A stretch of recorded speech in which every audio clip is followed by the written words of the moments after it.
축복과 저주 사이에서라는 제목으로 말씀을 살펴보겠습니다. 사람이 살아가는 앞길에는 항상 두 가지가 있습니다.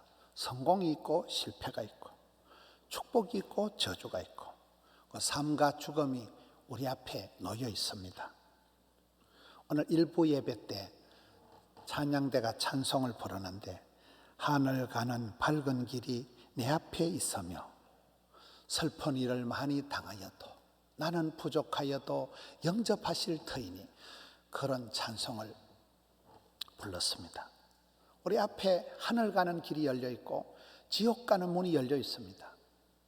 어떻게 내가 반응하는가, 어떻게 내가 해석하는가, 어떻게 내가 살아내는가가 중요합니다.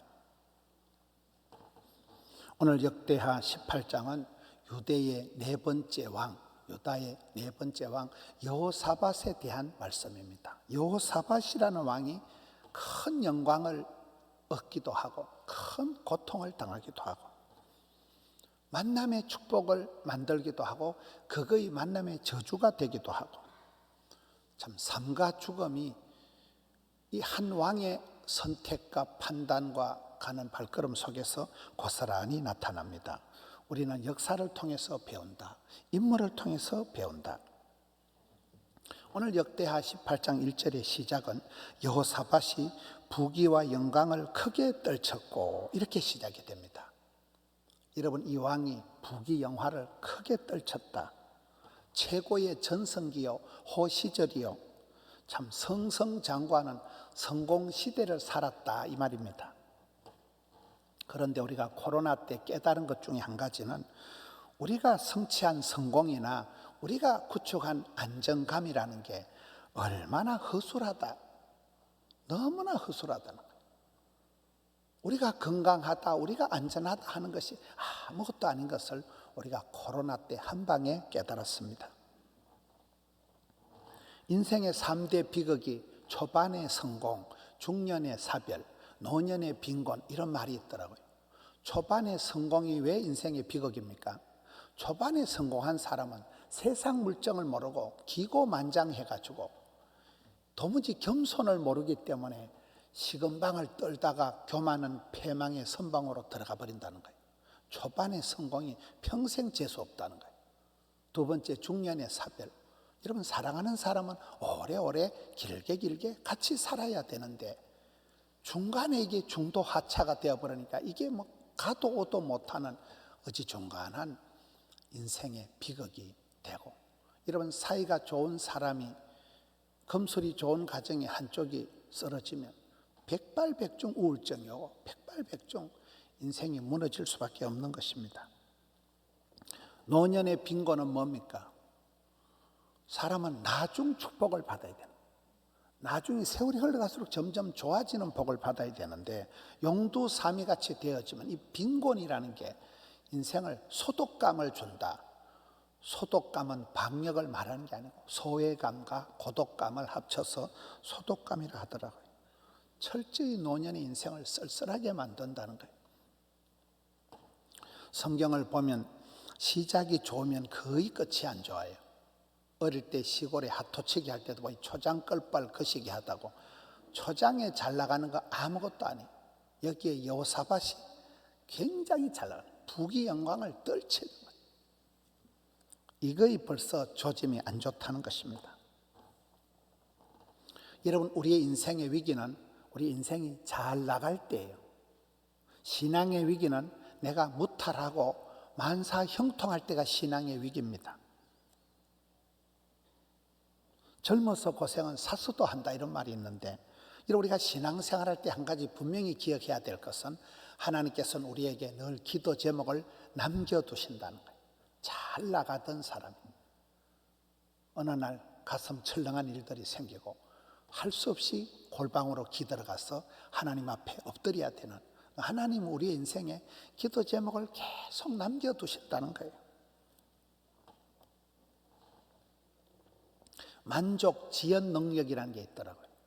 그저 되는 대로 그때 맨날 희희낙낙하는 인생이 아니라 최고의 만족을 보류할 수 있는 연계할 수 있는 그런 능력이 있어야 된다. 현재의 고난은 장차 받을 영광과 좋게 비교할 수 없기 때문에 어떤 고난이 올지라도 참고 견디고 인내하는 이 능력이 중요한 겁니다. 여러분, 고린도전서 13장 사랑장에도 보면 사랑은 오래 참고, 성령의 9가지 열매 중에도 오래 참음이 있습니다. 인생은 참고 견뎌야 되는 거예요. 달다고 써면 뱉고, 달면 삼키고, 달면 뱉고, 그래가지고는 안 되는 거예요, 인생이. 오늘 학습 세례 받는 분 중에도 화려한 사회적으로 승승장구한 삶을 살다가 하나님의 경륜에 의해서 이제 보동교회에 와서 소박하게 세례를 받는 분이 있습니다. 위기가 기회입니다. 가난한 농부의 아들이 일꾼이 되어가는 것입니다. 우리가 당장 보기에는 등 따시고 배부르고 잘 나가는 것 같지만 그게 문제예요. 그 안일함, 그 무탈함이 우리를 무디게 만들어버려요. 기도 안 하게 만들어버려요. 그래서 축복 같은 저주가 있고 저주 같은 축복이 생기는 것입니다. 오늘 부귀영화를 크게 떨친 여호사밧이 이날 이후로 이제 큰 소용돌이에 빠져들어가는, 여러분, 우리 앞에는 항상 성공의 길이, 여러분, 실패의 길이 똑같이 있는 거예요.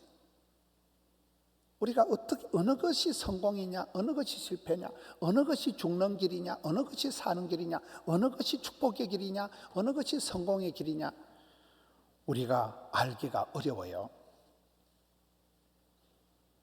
사람이 부귀영광을 누린다, 박수갈채를 받고 인기가 치솟을 때가 사실은 그의 영혼이 멍청하게 되는, 술이나 마약에 빠져들게 되는 그런 인생이 망가지는 때가 그때입니다, 대부분.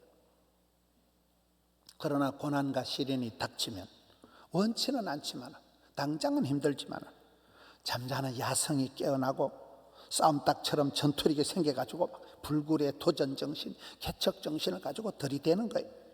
팽팽한 긴장감이기 때문에 스트레스도 양념이다, 피곤이 능력이다, 바쁠 때 진도가 팍팍 나간다, 힘들 때 힘줄이 생긴다, 이런 전투력이 강화된 아주 쫄깃쫄깃한 인생을 살아가게 되는 것입니다.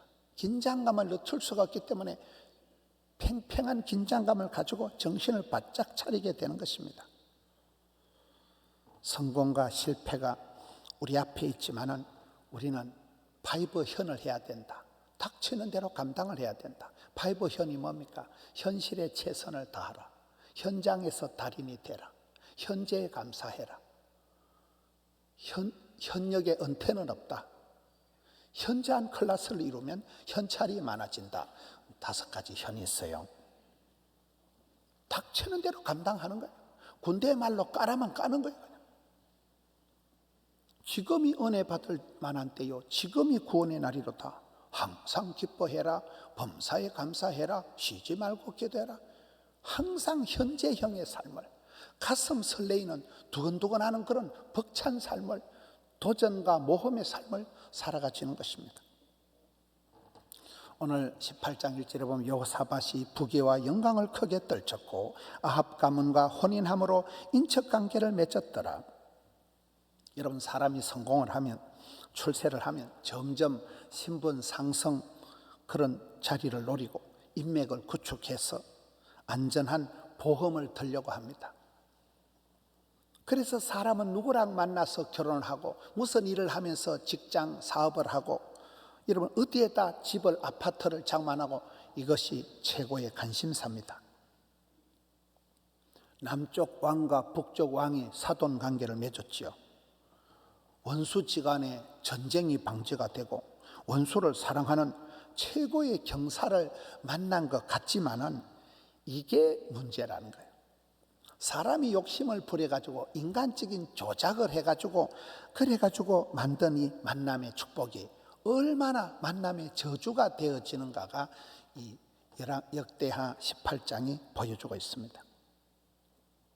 만남의 축복이 아니라 만남의 저주가 되어지는 거예요. 인연이 아니라 악연이 되어지는 거예요. 19장 2절에 가서 보면 왜 너는 악한 자를 돕고 하나님이 미워하는 자를 사랑하느냐? 그래서 너는 반드시 진노를 받을 것이다. 이게 나중에 임하는 심판입니다. 여러분, 우리 인생을 살아가면서 내가 욕심 부리고 내가 수판 튕겨서 이해타산을 따져서 그렇게 만난 만남들이 얼마나 비참하냐 이 말이에요. 하나님께서 짝지어 주신, 하나님께서 이끌어 주신 사람이 최고지, 내가 욕심 부려서 만난 건 아무것도 아닙니다. 인생은 선택의 연속입니다. 시집가고 장가가고 취업하고 이사가고 모든 것을 내가 선택하고 판단하는 것 같지만은 사람은 그렇게 지혜로운 존재가 아니에요. 오판을 계속하고 실수를 거듭하는 존재입니다. 기가 팔랑귀가 돼가지고 이 말 듣고 이리 가고 저 말 듣고 저리 가고. 오늘 본문은 2절에 보면 북쪽의 아합 왕이 남쪽의 여호사밧 왕에게 우리가 길랏 라못으로 올라가서 전쟁을 하자고 꼬십니다. 전쟁을 벌이려고 권하는 그런 지경이 됩니다. 이 사회를 술 권하는 사회다 이렇게 하잖아요. 피스메이커가 아니고 어떤 사람은 트러블 메이커가 되고 맙니다. 싸움을 권하는 거예요. 여러분, 싸움은 말리고 흥정은 붙이고 중매는 붙여야 되는데 싸움을 걸게 되는, 싸움을 권하게 되는 지경으로 갑니다.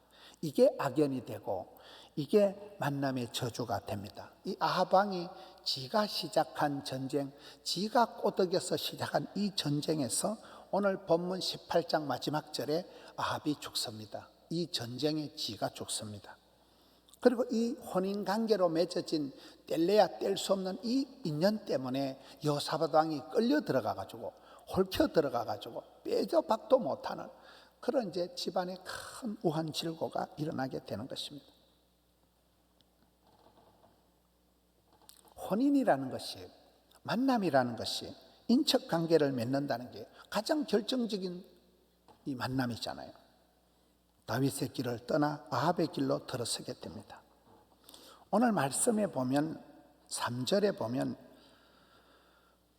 그 북쪽의 아합 왕이 남쪽의 여호사밧 유다 왕에게 함께 전쟁을 하러 가자고 하니까 여호사밧이 대답을 하는데 나는 당신하고 다른 게 없고 또 내 백성은 당신의 백성과 다른 게 없고. 이게 무슨 말입니까? 이 혼인 관계를 통해서 가장 큰 문제가 남쪽 유다의 그 순수한 다윗의 길의 신앙의 정통이 짬뽕이 됐다는 거예요. 이런 솔로몬 왕이 실패한 것은 마누라가 1000명이 되니까 본처 후처들이 온갖 삼신 바가지를 다 가지고 와가지고 이스라엘 천지에 우상 천국을 만든 것이 솔로몬의 잘못이듯이 여기에 여호사밧 왕이 악한 왕 아합 왕과 혼인을 맺으면서 이스라엘 땅에 있는 그 악한 우상들을 유다 땅에 그대로 안방까지 가지고 왔다는 거예요. 이래서 다른 게 없이 되어버린 거예요.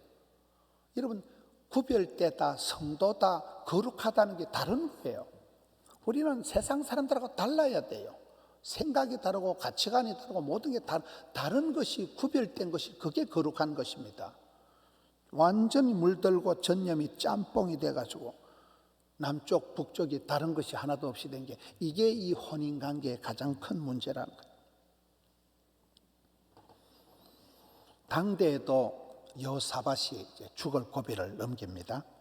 그의 아들 여호람, 그의 손자 아하시아 때에 집안이 박살이 납니다.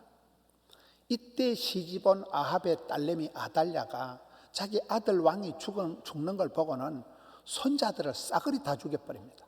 자기는 100% 다 죽이고 지가 왕을 차지했다고 보지만 하나님의 은혜로 한 놈이 살아남아가지고 구사일생으로 그 아이가 다윗의 왕통을 이어가지만은 이게 잘못된 인간적인 욕심에 의해서 시작되는 인연입니다. 4절 말씀에 보면 그래도 여호사밧 왕은 먼저 하나님께 물어보자, 하나님의 말씀이 어떠한지 하나님께 물어보자고 제안을 합니다. 먼저 물어봐야 될 것이 있고 신경을 꺼야 될 게 있구나. 우리 신앙생활은 하나님께 물어보는 거예요. 신앙생활은 질문과 응답이에요. 미주알 고주알 하나님께 많이 물어보면 반드시 하나님은 응답을 해 주십니다. 산상보훈에도 너희는 먼저 그의 나라와 그의 의를 구하라. 그리하면 모든 것을 더하시리라. 먼저 구할 것이 있다. 삶의 우선순위가 있다. 선택과 집중이 필요하다는 것입니다. 여러분, 이스라엘의 초대왕 사울왕은 폐위된 이유가 하나님께 묻지도 찾지도 않았기 때문에 하나님께서 사울왕을 폐위시킵니다. 다윗 왕이 전쟁 때마다 승리한 이유는 나가기 전에 꼭 물어보는 거예요. 하나님 갈까요 말까요? 물어보고 나갔으니까, 하나님께 오다를 받고 나갔으니까 다윗이 모든 전쟁에서 이긴 것입니다. 여러분, 아합왕은 오늘 본문에 보면 거짓 선지자가 400명이 있었어요. 사탕 발림이나 하고 임금님 전쟁에 나가면 이깁니다 해가지고 그 길로 이 임금이 나가 죽는데, 도무지 예언도 못하고 바른 말씀을 전달하지 못하고 경고도 할 줄 모르는 거짓 선지자 400명이 있었지만은, 여기 여호사밧 왕은 우리가 하나님께 물을 만한 선지자가 한 명이 없냐는 거예요. 여러분, 이 시대에 활동했던 선지자가, 북쪽의 아합 왕 시대에 활동했던 선지자가 엘리야입니다. 엘리야는 누굽니까? 나만 혼자 남았거늘, 나만 꼴꼴하다고 했지만 엘리야는 일당 850, 바알과 아세라 거짓 선지자 850명을 혼자서 감당한 분이 아합의 시대에 활동했던 엘리야입니다. 그 엘리야의 후계자 엘리사는 누굽니까? 그때 이방 나라 아람 나라의 나만 장군이 죽을 병에 걸렸을 때, 전쟁 때 잡아온 어린 계집 소녀 몸종 하나가, 우리 친정골에 가면 선지자가 한 분 계신데, 우리 대감마님이 거기만 가면 그 선지자 한 분만 만나보면 한 방에 죽을 병이 나을 건데, 나만이 가서 그 엘리사한테 오다를 받고 요단강물에 목욕을 하고 어린아이처럼 피부가 다 나았잖아요. 그렇습니다. 한 선지자만 있으면 족하다니까요. 이런 우리가 신앙생활할 때 나를 위해서, 내 영혼을 위해서 기도해 주는 한 명만 있으면 충분합니다. 우리가 피난처 한 곳만 있으면 되는 거예요. 숨통이 열리는 한 곳만 있으면 되는 거예요. 여기 여호사밧은 그래도 물을 만한 데를 찾는다는 거예요. 아합은 묻지도 찾지 않고 사울왕은 묻지도 찾지도 않고 다 망했습니다. 신앙생활은 물어보는 거예요. 한치 앞을 내다볼 수 없는 미세먼지가 많아서 그런지, 내일 일을 알 수가 없는 코로나 때문에 그런지는 모르지만은, 이런 모든 길은 로마로 통하는 게 아니에요. 우리는 모든 것을 하나님께 물어봐야 됩니다. 그리고 기도보다, 성령보다, 말씀보다 앞서지 마라. 항상 예배를 드리고, 여러분 달력을 보면 월요일이 먼저 나오는 게 아니에요. 주일이 먼저 나오는, 일요일날, 주일날 먼저 예배 드리고 하나님께 오다를 받고, 주의 말씀은 내 발의 등이요 빛이요. 그래서 월, 화, 수, 목, 금토를 살아가는 거잖아요. 그리고 또 매일 헷갈리니까 아침마다 새벽마다 새롭게 하시는 새벽 기도를 하고, 또 작심 삼일이니까 3일 기도를 하고, 또 작심 삼일이니까 금요 기도를 하고, 그런 거잖아요. 우리는 하나님께 물어보면, 신앙생활은 하나님께 물어보고 하나님의 얼굴을 구하고 하나님 이름을 부르고 성호를 부르고 주님을 찾을 때마다 찾는 자가 만날 것이고, 두드리는 자에게 열릴 것이고, 구하라, 찾아라, 부르짖어라, 사모하라, 계속 성경에 그런 말씀이 나오는 이유입니다. 예수님을 만나면 예수 안에서 길을 찾고, 예수 안에서 진리를 알게 되고, 예수님 안에서 생명을 얻게 되는 것입니다. 성령님을 따라가면 성령님이 우리를 걸음걸음 인도해 주시는 것입니다. 그런 말이 있습니다. 하나님을 만나면 기적이 벌어진다. 예수님을 만나면 길을 찾고 진리를 알고 생명을 얻고 부활의 주인공이 된다. 언제든지 리바이벌, 언제든지 리프레시, 언제든지 리셋, 언제든지 다시 일어나는 역사가 있다는 거예요. 성령님을 만나면 참된 카운셀러, 참된 위로를 받고 감동적인 인생을 살 수가 있습니다. 성령님이 우리 마음을 감동, 역사하시니까요. 그래서 성삼위 하나님을 만날 때 그분의 그 사랑의 높이를, 넓이를, 깊이를 만나게 되고, 성삼위 하나님을 만날 때마다 세계관이 바뀌고 가치관이 바뀌고 인생관이 바뀌기 때문에 행복한 인생, 가치로운 인생이 세계적인 인물이 되는 것입니다. 영혼이 잘됨 같이 범사가 형통하고 온몸과 마음이 강건해지는 거예요. 인생 삼중고, 3대 저주, 가난과 질병과 저주를 끊어버리고 삼중 축복, 4차원의 영성, 5중 복음이 나타나게 되는 것입니다. 여호수아 24장에 가서 보니까 여호수아가 참 산전수전 다 겪고 이스라엘 백성들을 끌고 출애굽을 다 지나고 난 뒤에 결론적인 제안을 합니다. 너희들이 오늘 선택을 해라.